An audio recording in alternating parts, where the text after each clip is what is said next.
Salut à tous et bienvenue sur À la Madrid Actu. Nous commençons notre revue de presse avec la une du journal AS. Entre le retour en force du Real, Mbappé dont la condition physique actuelle inquiète et le naufrage hier soir du Barça en Catalogne, il y a des choses à dire ce matin dans notre revue de presse. Le journal AS titre « Le leader à Lisbonne ». Le Real arrive, en effet, ce soir jouera contre Benfica, donc arrive au Portugal avec le statut de leader de la Liga pour affronter le Benfica dans le cadre du match aller de barrage de la Ligue des Champions. Le Real est donc leader sans jouer parce que le FC Barcelone a perdu son match d'hier contre Girona. On y reviendra plus tard. Le journal note également le retour de Kylian Mbappé qui n'a pas joué ce week-end en championnat, qui a été laissé au repos notamment pour être disponible pour ce match aller de la Ligue des Champions. Alors son retour est annoncé, il est dans le groupe et encore en conférence de presse, Arbeloa a précisé que les choses seront décidées aujourd'hui pour voir si le joueur tiendra sa place ou pas. La statistique à noter par rapport à ce match du Real Madrid en Ligue des Champions, c'est que le Real n'a perdu qu'un seul de ses 12 derniers déplacements en phase à élimination directe de la C1. Autant dire que les Madrilènes voyagent bien généralement lorsqu'il s'agit de matchs à élimination directe. Le crash du Barça est aussi noté dans cette une de AS. Lorsqu'on regarde en haut de la une, ici, vous pouvez voir le titre cruel « Y Johan Garcia fue el mejor », c'est-à-dire que Johan Garcia était ou a été le meilleur. Il a été mieux que ses attaquants. Il a été celui qui a brillé par les différents arrêts qu'il a pu faire pendant ce match. Le Riron a tiré 12 fois au but et a cadré 9 fois, et sur les 9 mois, 7 parades de Johan Garcia a permis au FC Barcelone de tenir encore dans ce match et ne pas sombrer comme ce fut le cas face à l'Atlético Madrid. Le tournant du match, ce fut le pénalty manqué par Lamine Yamal avant la mi-temps. Ce pénalty manqué, un événement rare pour le prodige barcelonais, mais cela symbolise également ce Barça désastreux qui était sur la pelouse de Montilivi hier soir face à Riron. Le portier barcelonais, donc comme on l'a déjà dit, Johan Garcia, qui a réalisé un match stratosphérique afin d'éviter une défaite lourde au tableau d'affichage. Que peut-on dire de cette rencontre? Cette défaite offre sur un plateau la tête du championnat au rival madrilène. Le Barça stagne et la polémique enfle sur une faute non sifflé sur Koundé avant le deuxième but de Riron. Certainement que vous avez vu passer les images sur différents réseaux sociaux. Cette une de AS parle également de José Mourinho, coach du Benfica, que le Real va affronter ce soir à 21h au stade de la Luz. José Mourinho revient sur son passage au Bernabéu et il dit ceci: ce furent 3 années difficiles, intenses et violentes. Même des années après, le Special One continue de remuer les souvenirs de l'époque la plus électrique de la Liga. Ça nous rappelle que le banc du Real est sans doute le plus chaud du monde. Et aussi dans cette interview, il ne manque pas de signaler qu'il se sent quand même avoir fait du bon travail, parce que même s'il n'a pas gagné la Ligue des Champions, mais il a posé des fondements sur lesquels d'autres ont bâti par la suite et ont pu remporter les succès que nous connaissons aujourd'hui. À l'intérieur des colonnes de ce journal AS, on revient encore sur la défaite du FC Barcelone en disant Riron rend fou le Barça par cette défaite infligée au FC Barcelone en terre catalane. Et également, un article également de José Félix Diaz qui dit que le CTA estime qu'une faute d'Echeverri sur Koundé aurait pu être sifflée. Le CTA, c'est le comité technique d'arbitrage de la Liga ou encore de la Fédération espagnole, et donc ça, encore cette déclaration va encore faire couler beaucoup de salive et d'encre dans les heures à venir. Du côté du journal Marca, le journal Marca, quant à lui, va titrer Revancha el Lisbao, que l'on pourrait traduire simplement Retour à Lisbonne pour la revanche. Oui, le Real avait perdu il y a quelques semaines contre José Mourinho et son équipe du Benfica sur le score de 4-2 avec un dernier but du gardien du Benfica qui a permis au Benfica d'aller au barrage et donc de rencontrer le Real Madrid ce soir en Ligue des Champions. On aura donc un face-à-face entre José Mourinho face à son élève Álvaro Arbeloa.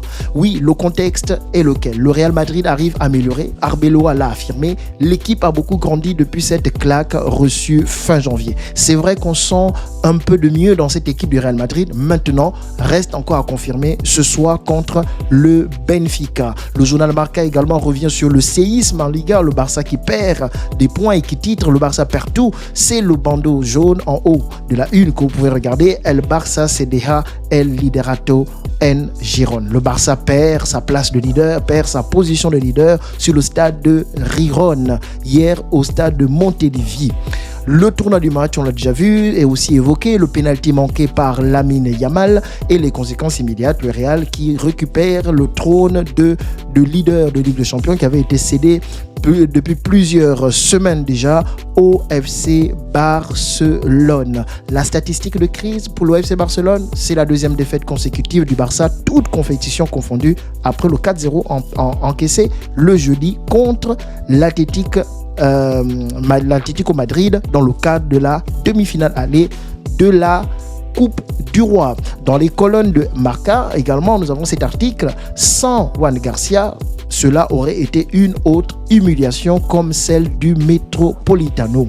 Oui, on l'a déjà dit dans la une de AS, le gardien catalan a sorti une très grande prestation qui a permis de limiter la casse du côté du FC Barcelone. Également dans ces colonnes, dans les colonnes de Barca, on trouve également le titre « Le Barça perd son avantage à Montilivi ». Le Barça qui avait un point d'avance sur le Real Madrid se retrouve aujourd'hui à 2 points en retard sur le Real Madrid. Passons à la une du journal Mundo Deportivo. Le journal catalan ne manque pas de revenir sur le naufrage du Barça et ce qui met fin au règne du Barcelone en tête de la Ligue des Champions qui était en tête depuis plusieurs semaines. C'est le gros titre de Mundo Deportivo.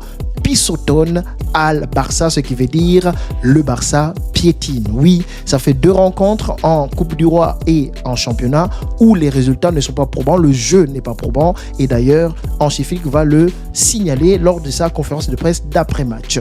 Oui, c'est un crash. La défaite hier soir à Montilivi face à Gijón, le Barça a abandonné sa place de leader et compte désormais 2 points de retard sur le Real Madrid. Nous évoque également le quotidien Mundo Deportivo. Le Mundo Deportivo évoque également le drame Lamine Yamal. Le jeune prodige a vécu une soirée noire. Il a manqué un penalty crucial juste avant la mi-temps alors que le score était de 0-0. Oui, mais le match de Lamine Yamal ne se limite pas qu'à ce penalty manqué. C'est vrai qu'il a manqué beaucoup d'occasions, notamment un piqué qu'il a aussi mal exécuté en première mi-temps, mais il a quand même fait certaines différences. Il a quand même fait délivrer, je crois, 4 passes clés quand même dans le match. Donc, il a eu quand même de l'influence, mais vous savez, dans le football, ce qui compte, ce sont les moments clés où il faut répondre présent.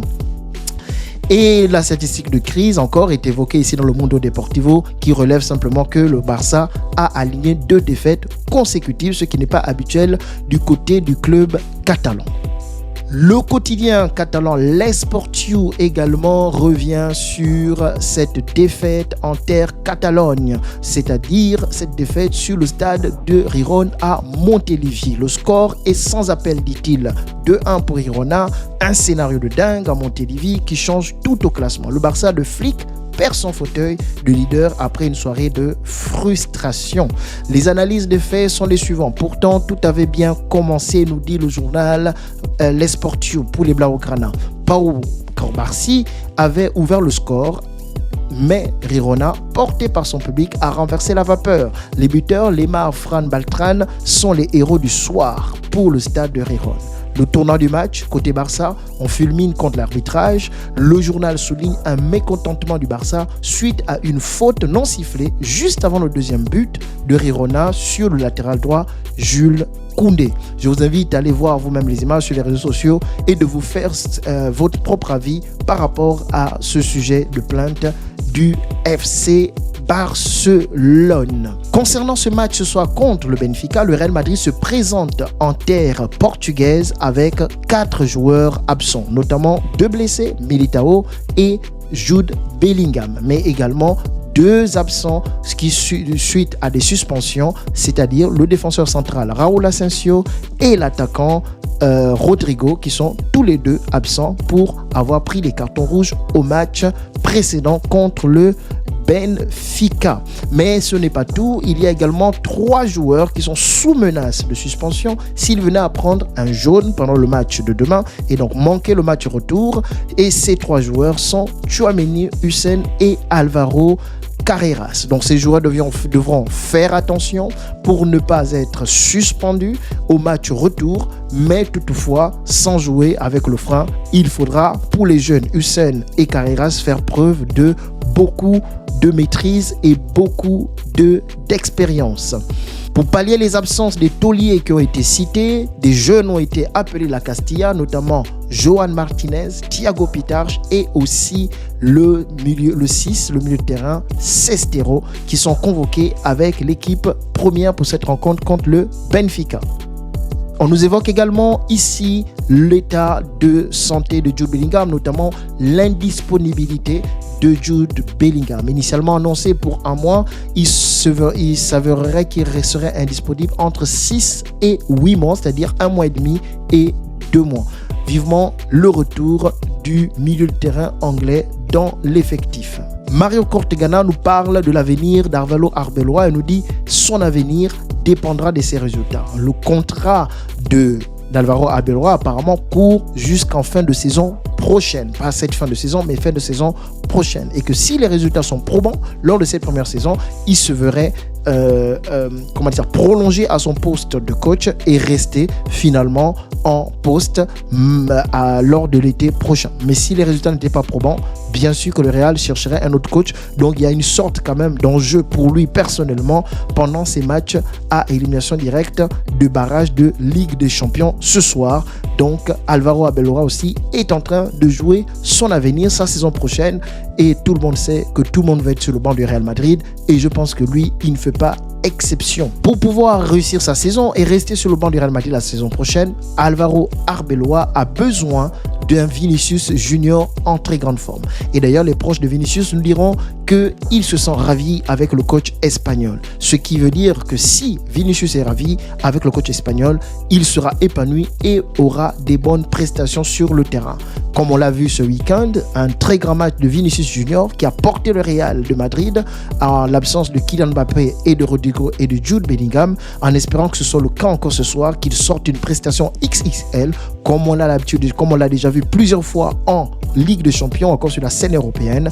Oui, Vinicius Junior a la capacité de survoler le stade de la Luz ce soir et donner une victoire éclatante au Real Madrid, et donc également conforter quelque part la place de son coach actuel qui lui donne beaucoup d'affection et beaucoup de crédibilité. Alvaro Arbeloa aurait aussi besoin d'un Kylian Mbappé, mais à condition que sa forme physique, son état de santé le lui permette. On nous dit que Kylian Mbappé suit un traitement conservateur. Son état devrait continuer de s'améliorer malgré quelques douleurs sans qu'il soit nécessaire de modifier le protocole.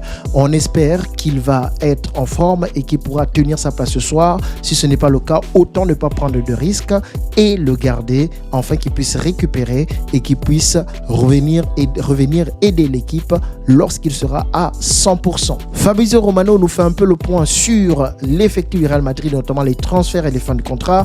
Et ici, il s'agit de Dani Carvajal. Oui, Fabrizio Romano nous dit rien n'a encore été décidé concernant l'avenir de Dani Carvajal. Donc, est-ce qu'il restera là lorsque l'été va arriver? Est-ce qu'il partira? Rien n'a encore décidé entre Carvajal et le Real Madrid. On reste en observation pour voir ce que cela va donner. Par contre, pour ce qui s'agit de David Alaba, Fabrizio Romano nous annonce la situation est désormais claire. Oui, le Real a pris sa décision, le joueur également. Les deux sont tombés d'accord. La décision est ferme. Oui, David Alaba quittera le Real Madrid à la fin de saison 2025-2026. Voilà, je vous dis merci de nous avoir écoutés pour cette revue de presse et pour les différentes informations sur le Real Madrid dans cette journée. Alors, je vous demande de liker la vidéo, de la partager et de pouvoir vous abonner, en fait de donner de la force, d'encourager, et que le média, la page, la chaîne puisse aller de l'avant. Je vous souhaite une bonne journée et je vous dis à la Madrid, in adamas.